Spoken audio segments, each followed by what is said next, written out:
और अब चलिए बुलेटिन की शुरुआत करते हैं इस वक्त की बड़ी खबर के साथ। बीजापुर सीमा पर नक्सलियों से मुठभेड़, जवानों ने 6 नक्सलियों को ढेर किया है।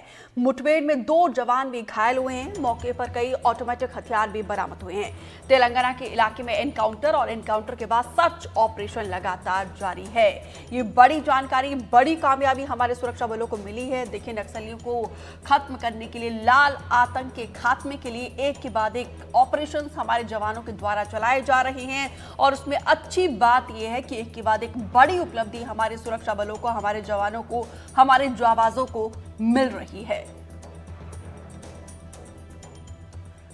रानू तिवारी ज्यादा जानकारी के साथ जुड़े हैं। रानू, कब से ये ऑपरेशन चल रहा था? जाहिर सी बात है, एक बड़ी उपलब्धि एक बार फिर से हमारे सुरक्षा बलों को कई नक्सलियों को ढेर किया है। देखिए, लगातार बस्तर में और दंडकारण्य में माओवादियों के खिलाफ बड़े ऑपरेशन चलाए जा रहे हैं। और सबसे खास बात यह है कि बीते 2 दिनों पहले ही लोहे की पहाड़ी के पीछे जो अबुझमाड़ दंडकारण्य का जो इलाका है, अबुझमाड़ गलती से बोल दिया मैंने, दंडकारण्य का जो इलाका है लोहा गांव के इलाके में, उस इलाके में एक बड़ी मुठभेड़ हुई थी जिसमें 9 माओवादियों को मार गिराया गया था। उसमें लगभग 60 लाख रुपए तक इनामी माओवादियों को मार गिराया गया। वहां से भी बड़े हथियार बरामद किए गए थे। इसी दौरान ये भी जानकारी मिली थी कि लगातार फोर्स जो है घेराबंदी कर रही है माओवादियों की, जिससे कि बड़ी संख्या में एक माओवादियों की टोली छत्तीसगढ़ से तेलंगाना की ओर निकली थी। और इसकी जानकारी भी तेलंगाना के ग्रेहाउंड फोर्स को लगी थी और उन्होंने भी बहुत बेहतरीन तरीके से रणनीति बनाते हुए उन्हें कोत्तागुड़म इलाके में घेरा। और घेरने के बाद लगातार आधे से 1 घंटे तक मुठभेड़ हुई, जिसमें 6 माओवादियों को जवानों ने मार गिराया है। हालांकि इस घटना में 2 जवान भी घायल हो गए हैं, जिन्हें बेहतर उपचार के लिए अस्पताल पहुंचा दिया गया है। लेकिन जो मारे गए माओवादियों के पास से जो ऑटोमेटिक वेपन बरामद किए गए हैं, उन हथियारों को देखकर यह अंदाज लगाया जा रहा है कि निश्चित ही तौर पर मारे गए माओवादी बड़े कैडर के हैं, क्योंकि इसमें AK-47 और इंसास और SLR जैसे राइफल हैं। माना जाता है कि ऑटोमेटिक वेपन्स जो हैं वो बड़े स्तर के माओवादियों के पास होते हैं।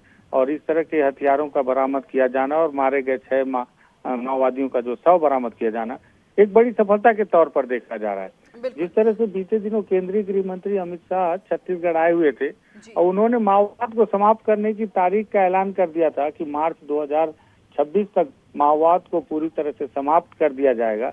लगता है उस ऐलान के बाद से फोर्स ने और पूरी तरह से कमर कस लिया है और रणनीतियों में लगातार बदलाव करते हुए, क्योंकि मानसून में इससे पहले देखा जाता था कि मानसून में फोर्स के जवान जो हैं अंदरूनी इलाकों में ऑपरेशन करने में उतनी सहजता महसूस नहीं कर पाते थे। लेकिन अब बारिश के समय नदी नालों के उफान होने के बावजूद उन इलाकों में घुसकर फोर्स ऑपरेशन कर रही है, जिन इलाकों में पहले ऑपरेशन करना काफी मुश्किल हुआ करता था।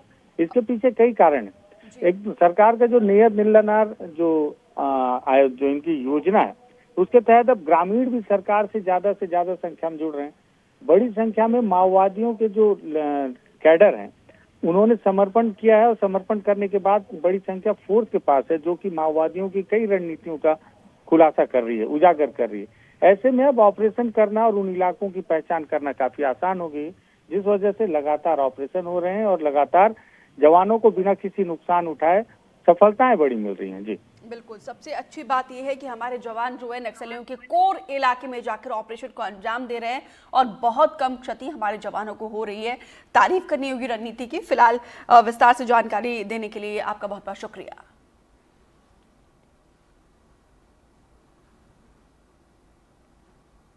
बुरहानपुर जिले में एक गांव ऐसा है जिसे शिक्षकों वाला गांव कहा जाता है।